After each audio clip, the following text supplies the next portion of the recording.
Okay. Hello, everybody. I have a new camera. This camera is much better quality. Look, it's so clear. The picture is so clear. It's beautiful. Um, how are you? I hope that you are all well. It is very cold here today.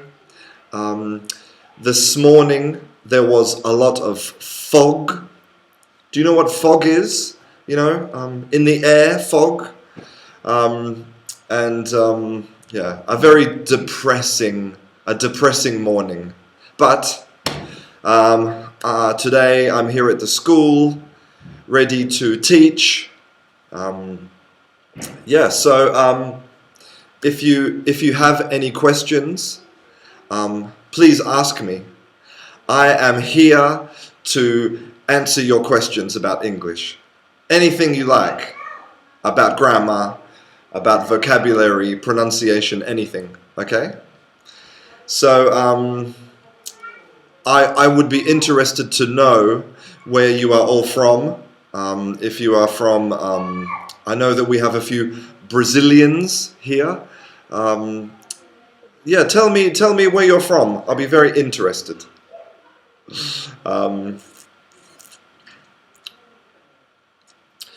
Okay, so I have the first question, and actually it's a really good question, and that is, why do Americans add though at the end of a sentence?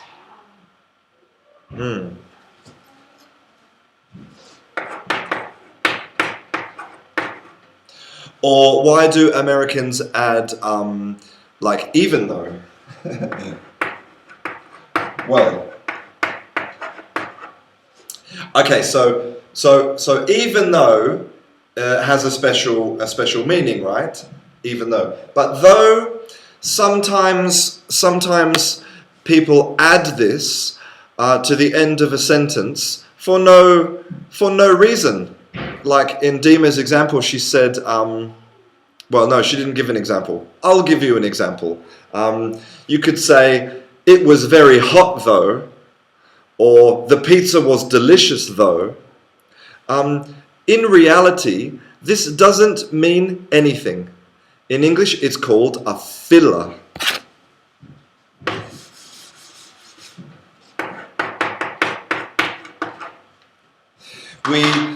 We use fillers in English to fill some space, okay? Sometimes we use fillers to give us extra time to think. Sometimes we use fillers because we feel nervous or because we are looking for approval. And some social commentators, some people think that using fillers like this, like though and in it, are actually a very negative thing. But in reality, they are a very normal and natural part of English. So yeah, it doesn't mean anything, okay? In reality, it's a filler. Okay, so we have some people from the Ukraine, from Moldova. Very interesting. I would love to visit Eastern Europe one day. I would love to visit Ukraine and Moldova and Georgia, Romania. One day. Okay, from Iraq. Wow, welcome from Iraq. I'm curious, what is the internet in Iraq? Is it very slow? Is it easy to be connected to the internet? Tell me. I'm very interested about this. Someone from Colombia, from Bangladesh. Wow. Okay. Fantastic. Okay. So Thriller. I don't know if your name really is Thriller, but you would like to know about how to write an argument. Okay.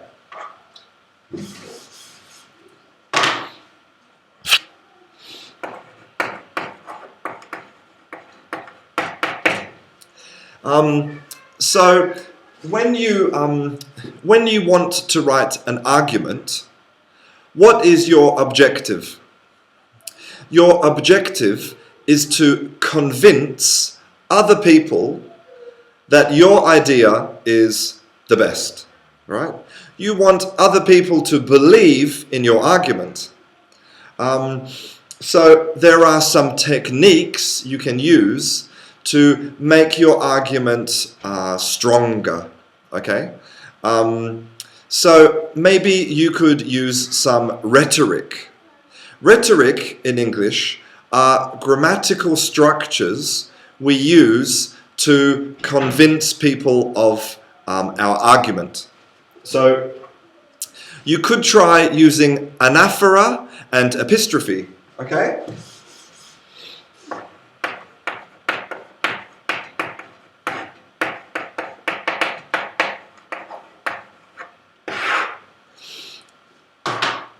These techniques were perfected by the Greeks because the Greeks were very interested in literature, okay? And these techniques are perfect for convincing people of your argument, okay? So, anaphora is when you repeat words at the beginning of a sentence. And epistrophe is when you repeat words at the end of a sentence. And you can use this technique to inject, to push your ideas onto other people. So imagine that you want to make an argument about pizza.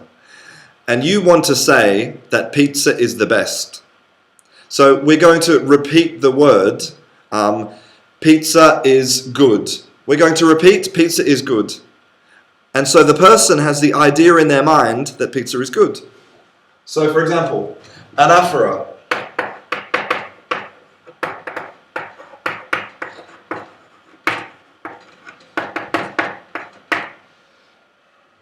Pizza is good because it's Italian.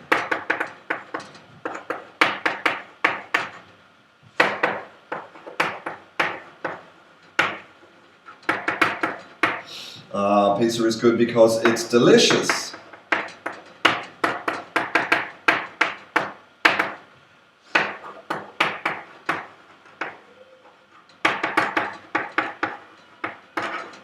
Okay. I'm sorry about my writing. My writing is very bad. I should have been a doctor. Okay. So you can see here we are repeating, okay? We're repeating pizza is good 3 times, okay? Pizza is good because it's Italian. Pizza is good because it's delicious. Pizza is good because it's cheap. Now, this technique, you will see politicians using this all the time, okay? So it's a good technique. Or you can repeat it at the end, okay? You could say, I think that because it's delicious, pizza is good. Because it's cheap, pizza is good. And because it's Italian, pizza is good. Okay, so you can try some techniques like this to write your argument. Okay, but in general, if you want to win an argument, I think the most important thing is focus camera. I think the most important thing, if you want to win an argument, is to listen. So maybe when you are writing your argument, you can present the positive and the negative, your opinion and the opinion of the other people. Okay? I think by doing this, by having the balance, both opinions, it will be the perfect argumentative essay. Please tell me what you think. Tell me if you would like to hear more information about rhetoric. Tell me if you think it's interesting. Maybe you think it's boring. I don't know. Okay, let me have a look at some more comments here. Okay, so Giannina Maria. I think probably you are Italian, but I'm not sure. Giannina Maria wants to know, what's the difference between... Oh, no, sorry, you're from Peru. Okay. What's the difference between go back and come back? Okay.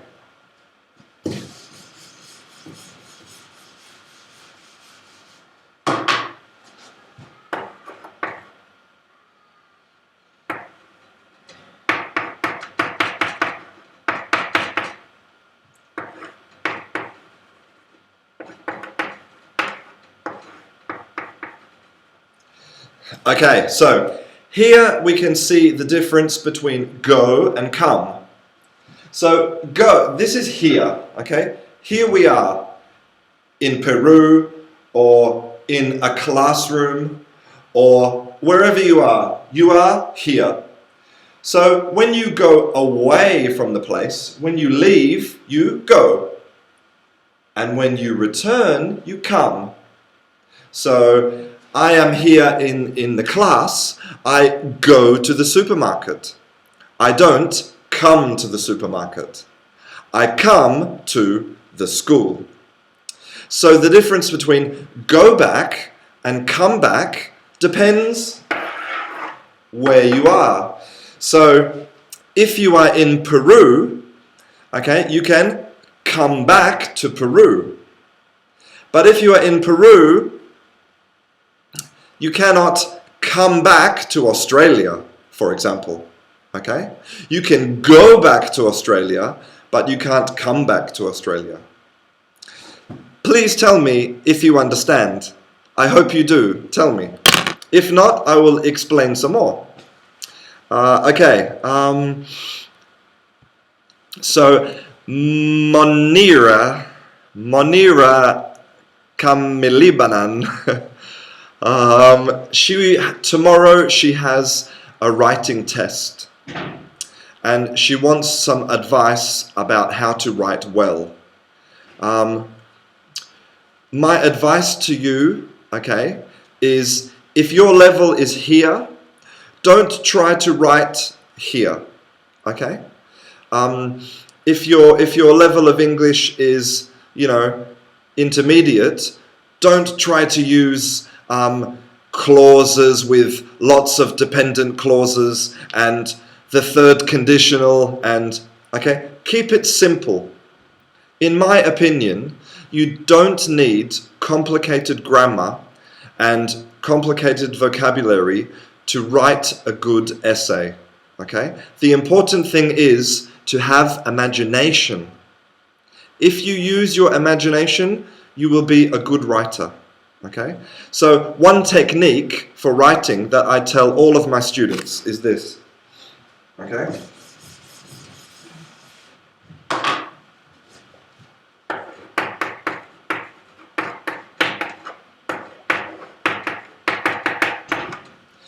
When you are writing, you want to try to do two things, okay? You want to try to give your opinion and you want to try to give examples, okay? Because examples from your life make things interesting, okay?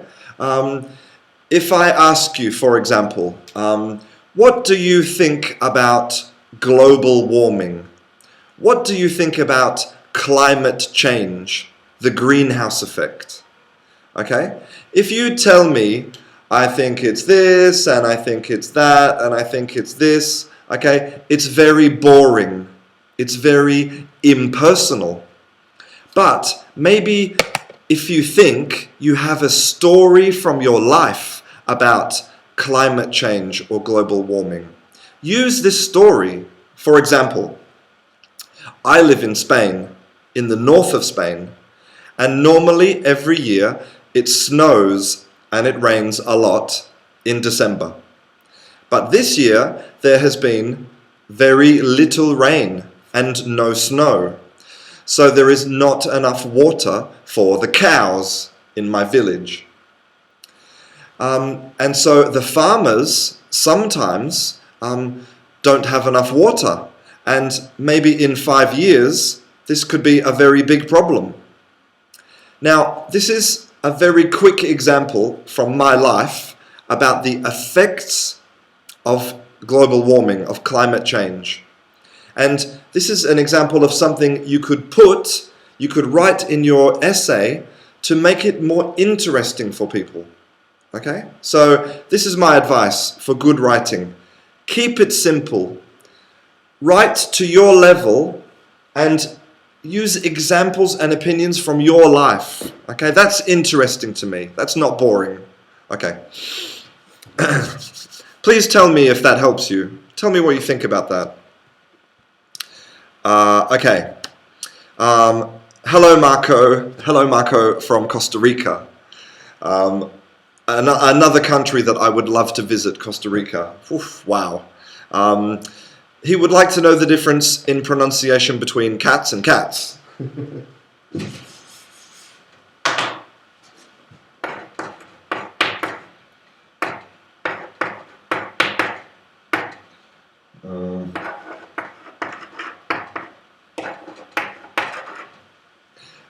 Okay, so here we can see that we have a singular possessive, so it's the bed of the cat, one cat, and here we have a plural possessive, okay, because it's after the S. It's the bed of many cats, more than one cat, okay? So what about the difference in pronunciation, right? Well, in reality, okay, there is no difference in pronunciation. Cats, cats. Cats, cats. Okay, there's no difference. Because even if you put another S, cat's bed, most English people will not introduce here, they will not introduce a pause. So you won't appreciate the difference between cats and catses. Okay? So, no, in reality, the pronunciation is the same, and we know from the context if it's singular or plural. Okay? Okay. Wow. Also, we have a student from Somalia. Welcome. Chalak has just told me that the internet is not very good in Iraq and Kurdistan, which is, I'm not surprised. I'm not surprised.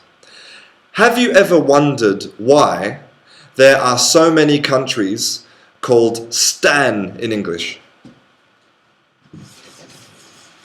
Like we have, for example, Pakistan, we have Afghanistan, and we have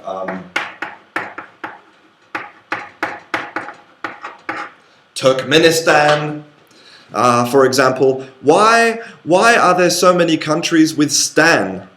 Well, actually, the reason is that Stan is actually a word which means country.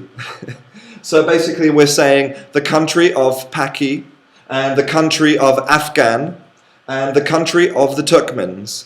So it's an old, I think that maybe it is a Farsi word or Parsi word, which means country. So that's why we have so many stands in English. Okay. Kamran has asked me, what is the difference between specially and especially?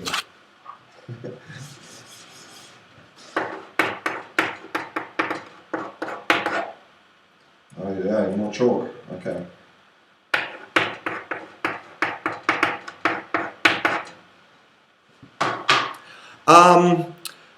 The truth is that this word here doesn't really exist. Okay, this is invented because of a confusion of pronunciation. Okay, so in a formal context, in standard English, okay, this doesn't exist. Okay, the correct is especially. Okay, But lots of English people use both, and they mean the same thing. Okay, so if you're writing something formal or in a formal speaking situation, use especially. But otherwise, they're both the same. Okay. Okay, let me have a look here. I'm trying to find some more questions. Okay, Dima was asking, is the double negative a big problem in English?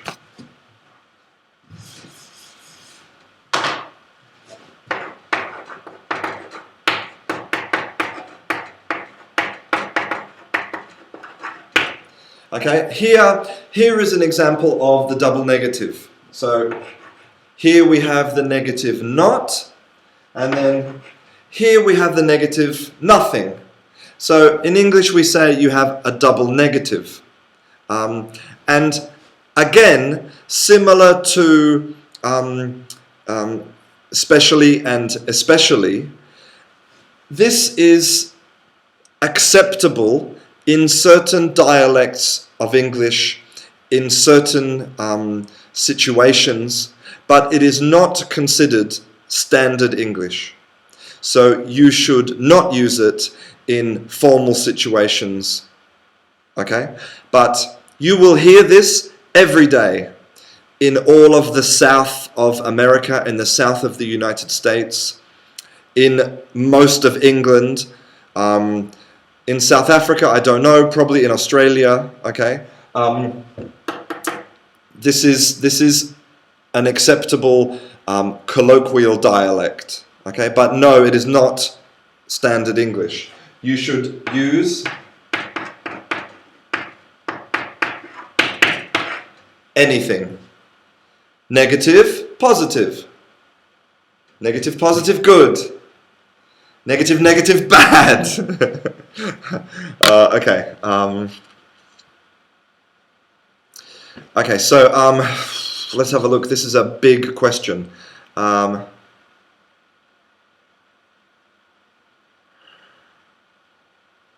Okay, Daniel says that when you use the words when and if and as, etc., don't use will. But I can use the future tense after these words. I don't really understand your question, Daniel. I'm sorry. Afterwards, when and if. You can use when with will, yeah, like when will you come to the party? And if, yeah,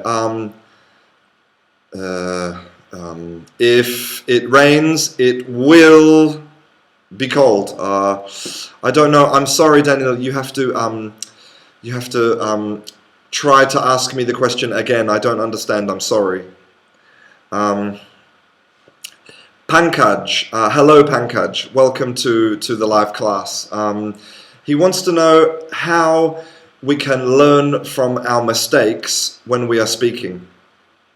I think there are two types of native speakers, right?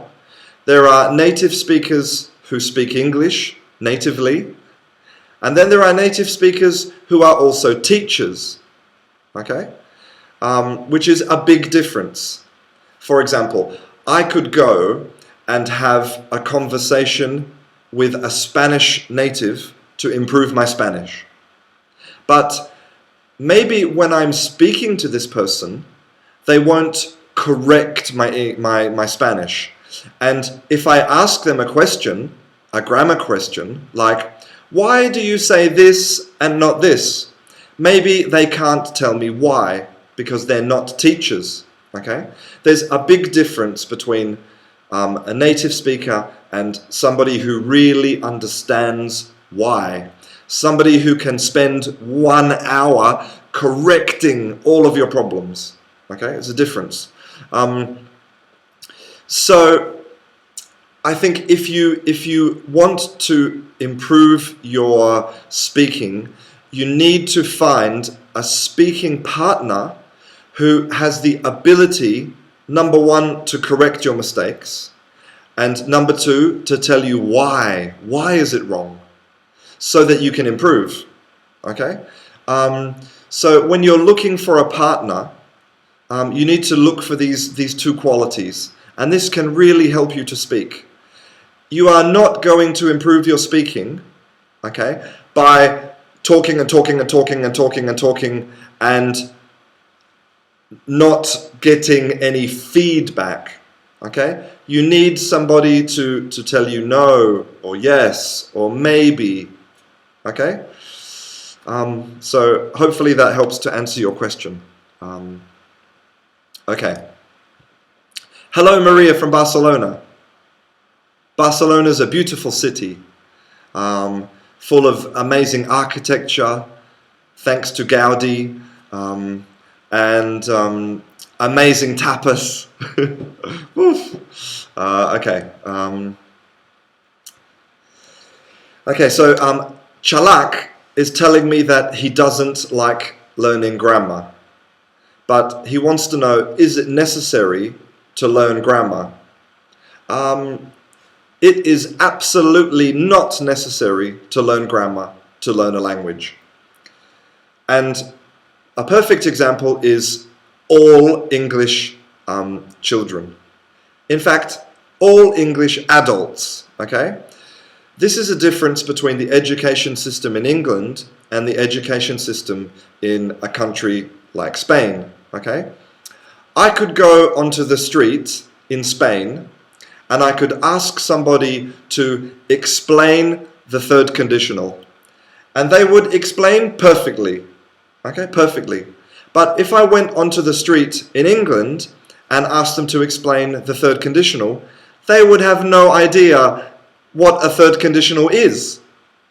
In fact, if I went onto the street in England, I think it would be very difficult to find somebody who could explain the difference between a noun, an adjective, and a verb. Honestly. Okay? And this is evidence that that learning a language, it's not necessary to learn grammar. In fact, recently, somebody asked the Prime Minister of England, Tony Blair, they asked him in Parliament to explain what a modal verb was. And he had no idea. Now, if you can become the Prime Minister of England without learning grammar, then this is evidence that grammar is not necessary, okay? So, it is part of learning a language, okay? I think it's, an important part when you're an adult because it makes things faster. It's faster to learn with grammar. Okay, with a little bit of grammar. But no, you could learn English only by speaking or by reading, or there are lots of different techniques that don't involve grammar. So the answer is no, okay?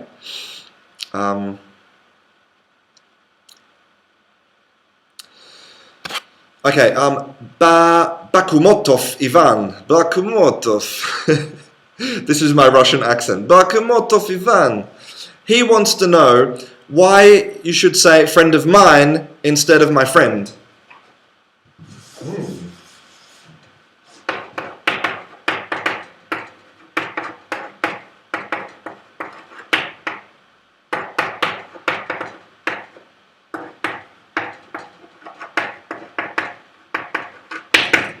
Well, so here, he is my friend, he is a friend of mine. I don't know who told you that you should use one and not the other, but they are both identical. They mean exactly the same thing. The difference is only the construction. So here, look, we have a possessive, he is my friend. Possessive and the noun. And here we have an article, and then we have the possessive at the end. But the meaning is the same. I think that this one, a friend of mine, is more formal. Like a friend of mine, it creates a little bit of distance. Okay, it doesn't sound very familiar.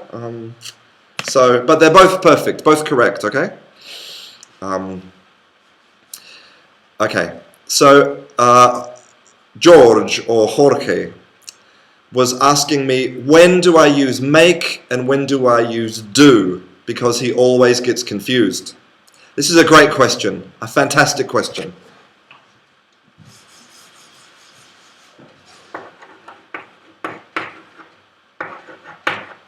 Okay, so basically the difference is that make is when normally at the end we have something physical to show. We have created something. We have produced something, fabricated something. Okay? So we can say,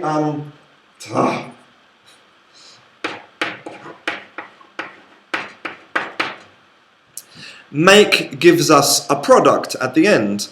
Like we can make a cake, or we can make a table, or we can make a car. But do normally is an activity, okay? At the end we have nothing physical, no product, like do exercise. When you finished exercising, you have nothing to show me, except your rippling abdominal muscles. When you've finished, you can do your homework. Okay, at the end, you have nothing to show me. You can do the cleaning. Okay, it's an activity. But of course, because it's English, there are always exceptions. Okay, especially with make. Okay, like you can make friends. You can make money. You can make a mistake. You can make noise. And again, with do, there are also some exceptions. Let me think something which you produce at the end. Well, I mean, you could say that if you do your homework, at the end you have your homework to show me, no. But 95% of the time, if you follow this rule, make for a product and do for an activity, you will be correct. And you can, on the internet, you can find some lists of exceptions. Okay? Perfect. Okay.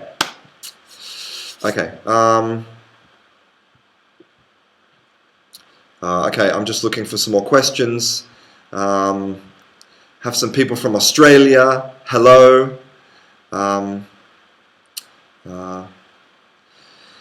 Okay, so Maxamed Wali from Somalia was saying that he is confused about the different types of prepositions. Okay.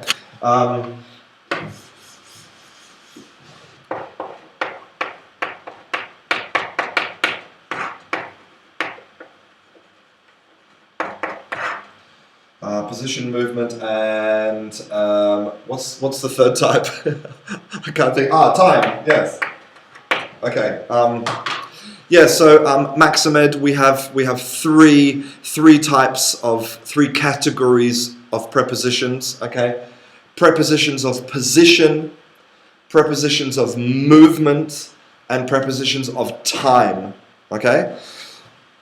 And each category has lots of things to learn, okay? But I made classes about all three of these. I made a class about prepositions of time, I made a class about prepositions of movement, and one about prepositions of position. So look at my channel and watch the videos, and this will explain everything, okay?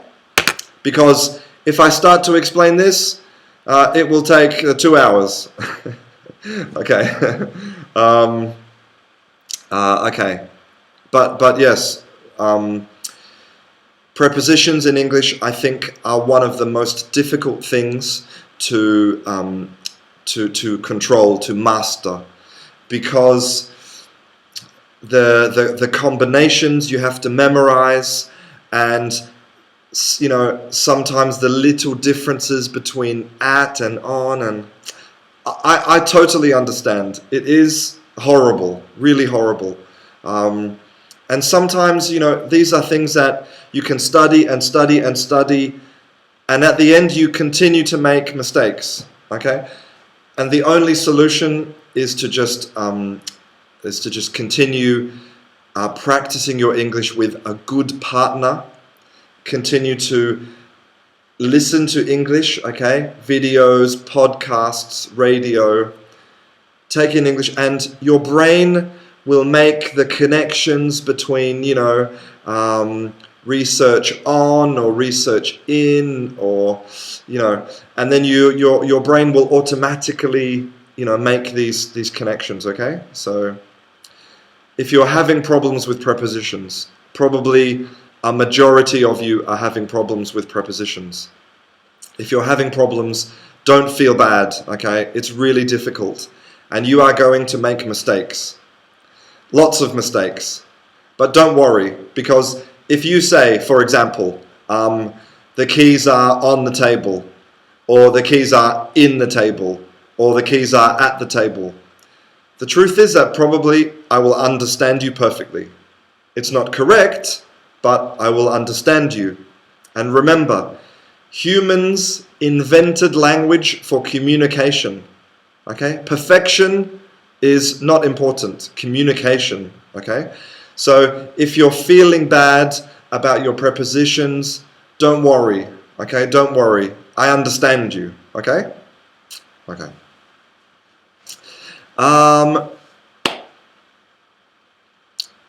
Okay. Vous or vous or view or va, I don't know how to pronounce your name. I'm sorry.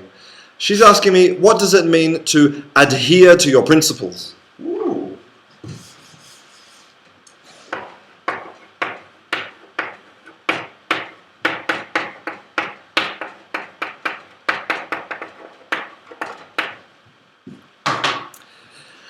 Adhere to your principles. So your principles are like your morals. Like, maybe your morals are, I don't drink alcohol, I don't shout at people, I treat people with respect. These are like your morals. Your principles, they're the same, very similar, okay? And adhere, well, this is a beautiful word that we have from Latin, okay?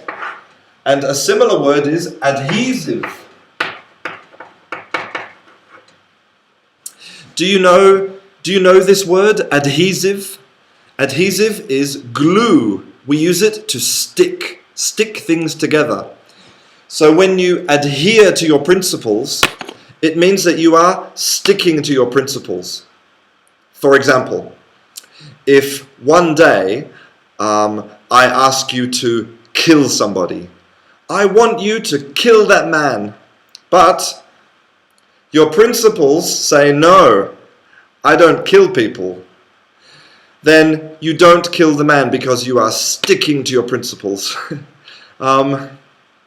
Maybe that was a very extreme example. I'm sorry about that. But I hope you know what I mean now. Okay. Giannina was asking me what interesting things are there to do in Spain. Well, I live in the north of Spain, okay? And here in the north of Spain, it's very different from the south of Spain. And I think that when most people think of Spain, they think about flamenco music, and they think about guitar and sun and lots of drinking beer on the beach. But here in the north, it's very similar to Scotland, but in Spain. It's Scotland in Spain. It's cold and raining. It's very mountainous, lots of mountains and hills. It's very green. There are very beautiful beaches, but it's very, very cold, the water. And the culture is more similar to a Celtic culture. So they play bagpipes. Do you know what bagpipes are? You know the bag with the tubes and you... Yeah, bagpipes. And they have similar style of dancing to Irish dancing. Irish dancing is with your arms like this and you jump. And Galician dancing is with your arms like this. Okay? It's very similar. Okay? So I think what I'm trying to say is that it depends what you like. I think in Spain you can find a little bit of everything. You can find good food, amazing beaches, lots of culture like museums and galleries. But you should travel around. You should travel and experience the different types of Spain. Okay. Yes, exactly, Diari. Stan means land. Very good. Okay. So Andy wants to know, what is the difference in pronunciation between three and tree?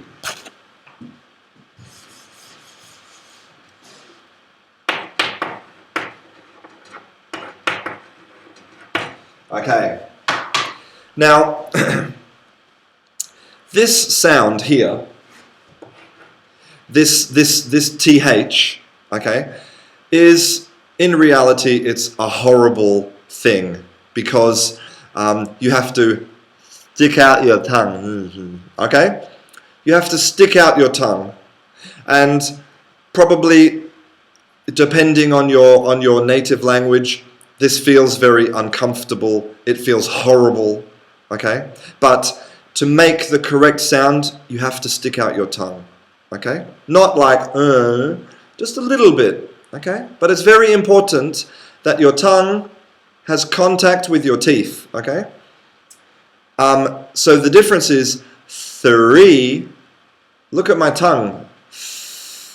Three, and maybe you will be spitting all over your computer. Three, okay, tongue out, three. But tree is different. When I say tree, my tongue, okay, my tongue is inside my mouth, touching here, at the back, okay?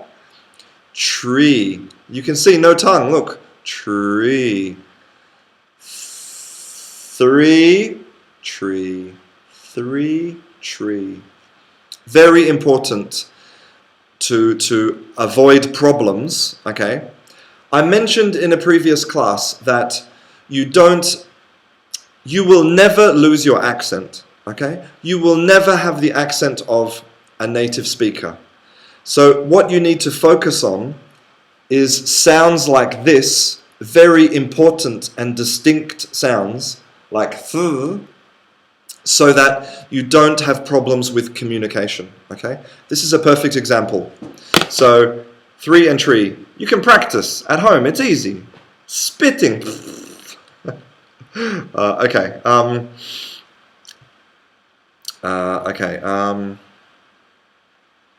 Yeah, so George asked a question, why do people say it makes me happy?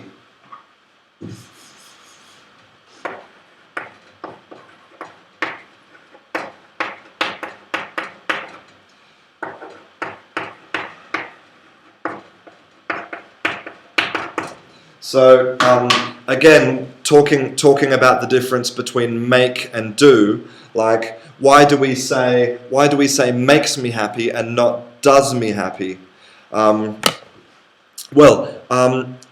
What's interesting is that we use make for all of the emotions in English. So makes me happy, makes me angry, makes me frustrated, makes me cry. Okay, so if you're talking about an emotion, then you should use make. Okay? Okay.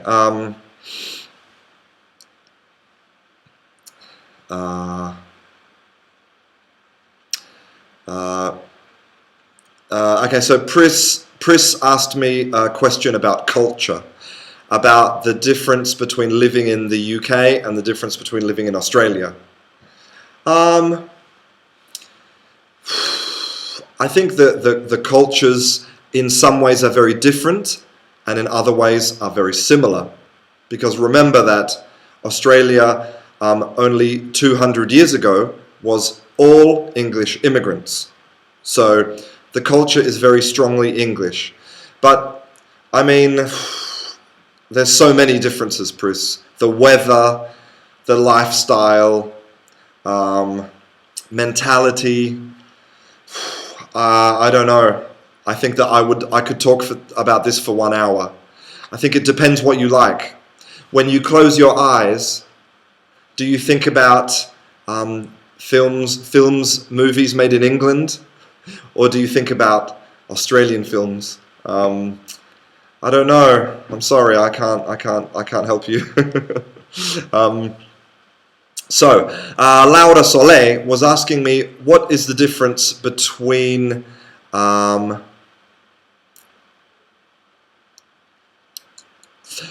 what is the difference between who saw Paul and who did you see? Okay, I understand.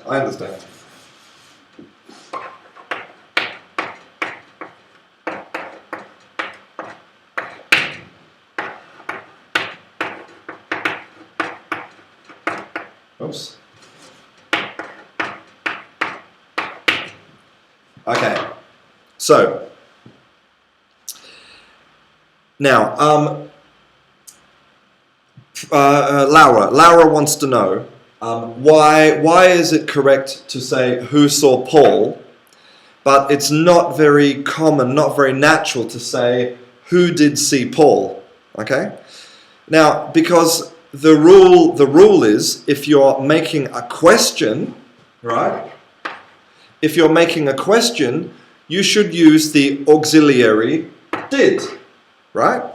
You should use the auxiliary. This is the rule. You know, did you go to Madrid?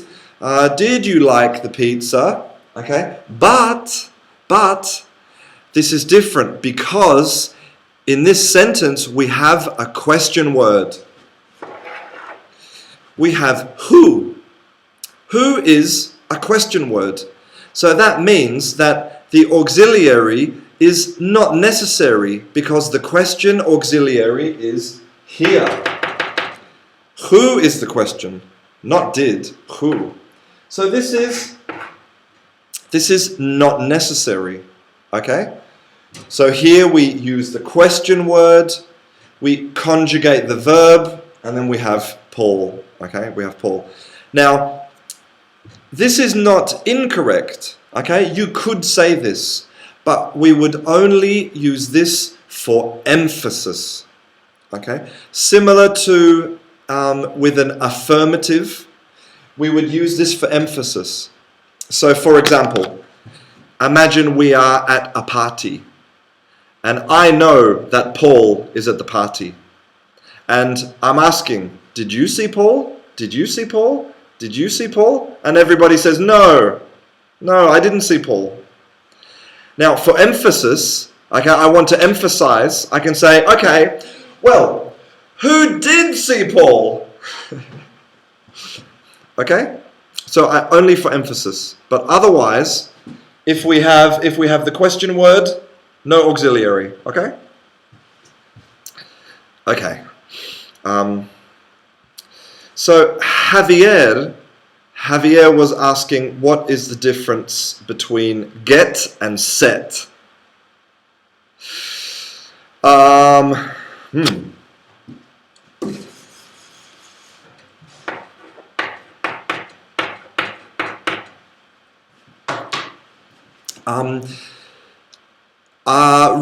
Really, I think that set is not very common. Really, it's not a very common verb. We use it to say to set an alarm or set an example. Okay, but these are very uncommon phrases, right? But on the other hand, get is very common. We use get in English for the equivalent of all of the reflexive verbs. So, for example, get angry, get dressed, get married, get up. Okay, so it's similar to a reflexive verb in Spanish, for example. Okay,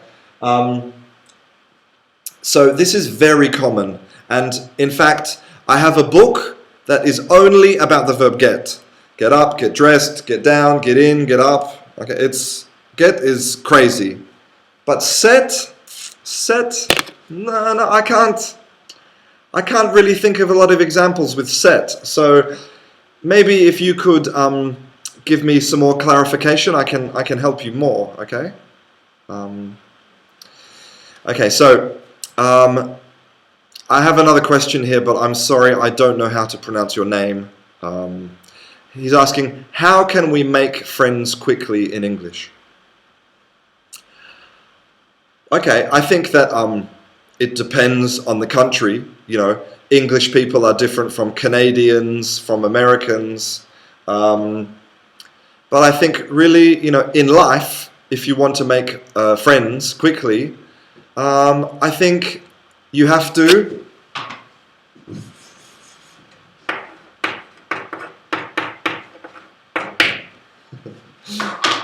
say yes.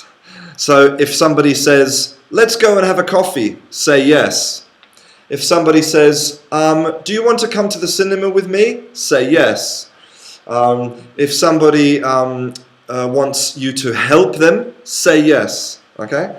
If you say yes, you can make friends easily and quickly. And you have to go out and say yes. Okay. Okay, another question. BNL666. His comment is beer. Just beer. I think this is the greatest comment in the world. I am a big fan of beer. I like Belgian beer, strong beer. You know, maybe 7% or 8%, dark, like a dark brown color, very strong. This is my favorite beer. Okay. Okay. Yes. Hello, Christian. Welcome back. Best name ever. Best name ever. Stephen Bear was asking, how can he memorize vocabulary? Okay, there are two parts, scientifically proven. Number one, memorization. Number two, usage. Okay, memorize it and then use it. You can memorize it, but if you don't use the vocabulary, you will forget it. You can use some websites like Memrise. Do you know this website? Oops. You can use a website like this, Memrise, which will automatically help you to memorize vocabulary, okay? And then you need to use it. So use it in conversation, use it in an email, explain it to your friends, and then you will remember. Okay. Okay, so Vasilis from Greece. Hello. I want to be in Greece right now, in the sun, eating olives and kofta. Well, he wants to know the difference between been and being. Okay.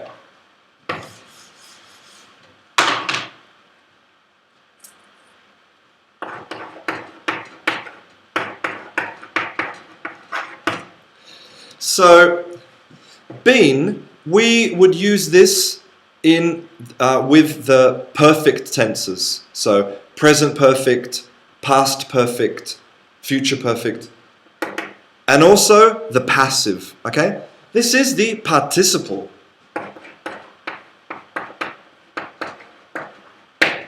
So, for example, I have been studying. In the future, you will have been studying. In the past, I had been studying. Or with the passive, well, I can't think of an example with the passive because it sounds weird. Like, it is been, it was been, it sounds weird, okay? Being is the gerund. So we would use this with the continuous tenses, the progressive tenses. So I am being good. I am being funny. He was being funny. He will be being good. Okay? So participle, gerund. Big difference.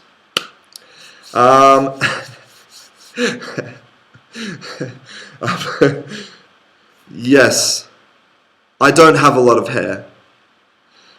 I think when you start to lose your hair like this, you only really have one option. Okay, you could try to have like long hair, you know, but I think it looks bad. This is the only option I have. Okay, number two. This is what else can I do? I could wear a wig, I could wear a hat, but don't you think it makes me look like a tough man, a hard man, like a superhero? Okay. Okay. Let me just look for some more questions here. Okay, because we are running out of time. I have 2 minutes. 2 minutes.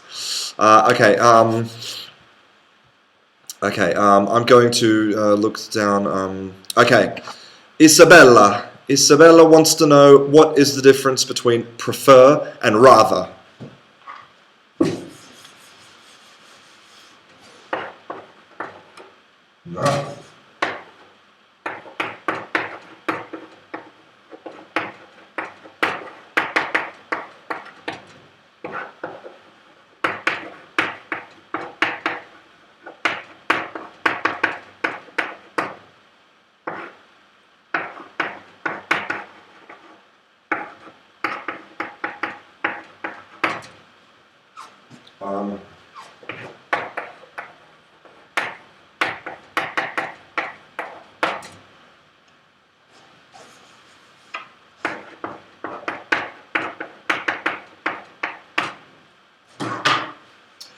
Okay, so here I am illustrating the difference between prefer and rather. Okay, the meaning is the same. Like, I would prefer a pizza and I would rather eat a pizza. The meaning is the same. Okay, it's prefer. They're like synonyms, but look at the difference in the construction. Okay. So you can see when we say would prefer, I can use this directly with an object. I can say I would prefer a pizza, or I would prefer a Coca-Cola, right? But would rather, I have to use a verb. Okay, I would rather eat a pizza. If you say I would rather a pizza, it doesn't sound good. Okay, you need to use a verb.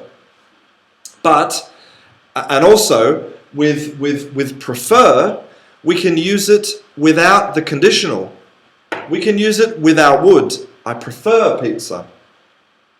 But I rather, no. Okay, you cannot use it without would. Okay. If you do use it without would, it means something completely different. It actually turns into an intensifier. For example,